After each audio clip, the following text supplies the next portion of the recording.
पंचांग के अनुसार इस साल ज्येष्ठ माह में आने वाली कृष्ण पक्ष की एकादशी तिथि 23 मई 2025 को प्रातः 1:12 से प्रारंभ हो रही है, जो देर रात 10:29 तक होगी।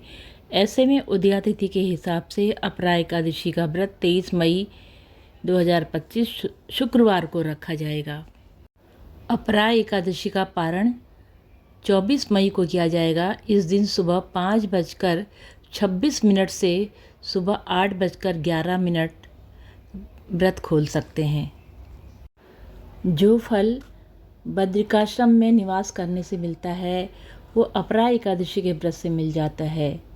जो फल सूर्य ग्रहण में कुरुक्षेत्र के स्नान से मिलता है, सो फल एकादशी के व्रत से मिल जाता है। गौ का दान अपरा एकादशी के व्रत के समान है। इसका महात्म्य सुनने वाला सिंह के समान हो जाता है और पाप रूपी मृग उसे देखकर दूर भाग खड़े होते हैं। अपरा एकादशी के दिन सुबह उठकर स्नान करने के बाद भगवान विष्णु का ध्यान करके व्रत का संकल्प लिया जाता है। इसके बाद अपरा एकादशी का व्रत शुरू होता है। इस दिन भगवान विष्णु के प्रिय रंग के कपड़े यानी पीले रंग के कपड़े पहने जा सकते हैं। अपरा एकादशी पर श्री हरि की पूजा करने के लिए चौकी पर पीले रंग का वस्त्र बिछाकर विष्णु भगवान की प्रतिमा को उस पर सजाएं। इसके बाद दीप जलाएं, फल, अक्षत, फल, तुलसी और मेवा वगैरह अर्पित करें, आरती करें और मंत्रों का जाप करें और पूजा संपन्न करें। भगवान विष्णु के मंत्र ओम नमो भगवते वासुदेवाय, ओम नारायणाय विद्महे वासुदेवाय धीमहि तन्नो विष्णु प्रचोदयात्, ओम विष्णवे नमो, कृष्णाय वासुदेवाय हराय परमात्मने प्रणतः क्लेशनाशाय गोविंदाय नमो नमः। हरे कृष्ण कृष्ण कृष्ण हरे हरे, हरे राम राम राम हरे हरे। राम रामेति रमे रामे मनोरमे सहस्रनाम तत्तुल्यम श्री राम नाम वरानने। इन मंत्रों का जप करते रहना चाहिए। अपरा एकादशी व्रत कथा।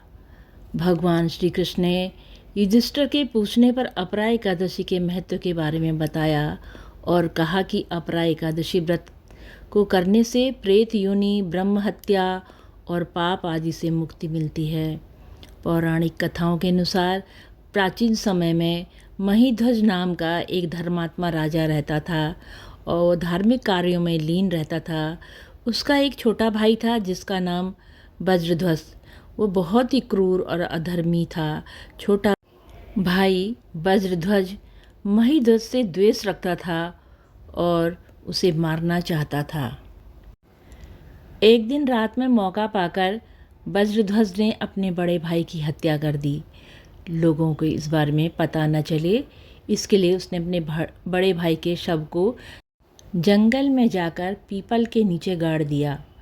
राजा की मृत्यु पूर्व निश्चित नहीं थी, यानी वह एक अकाल मृत्यु थी।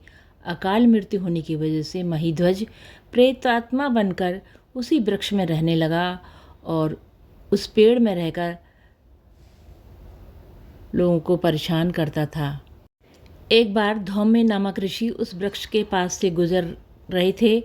तब राजा की प्रेत आत्मा ने उन्हें भी परेशान किया, लेकिन ऋषि ने अपने तपोबल से प्रेतात्मा को काबू में कर लिया और उसके उत्पात का कारण को समझा तो उन्हें पता चला कि राजा के साथ सही नहीं हुआ।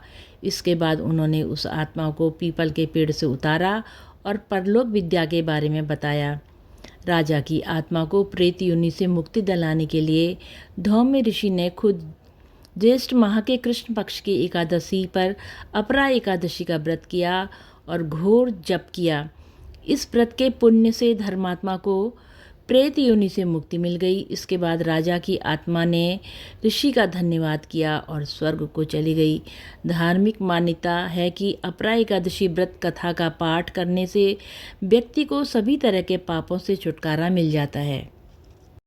अपरा एकादशी के दिन किसी भी व्यक्ति को चावल नहीं खाना चाहिए। ऐसा माना जाता है कि एकादशी पर चावल खाने से व्यक्ति को अगला जन्म रेंगने वाले जीव की योनि में मिलता है। एकादशी के दिन नाखून या बाल नहीं काटने चाहिए। धार्मिक मान्यता के अनुसार इस दिन बाल या नाखून काटने से व्यक्ति को कई परेशानियों का सामना करना पड़ सकता है और भगवान विष्णु रुष्ट हो सकते हैं।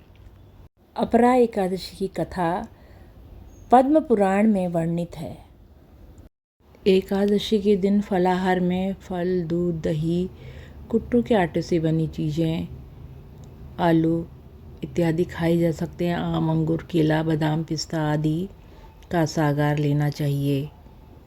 ओम नमो भगवते वासुदेवाय। ओम नमो भगवते वासुदेवाय। ओम नमो भगवते वासुदेवाय।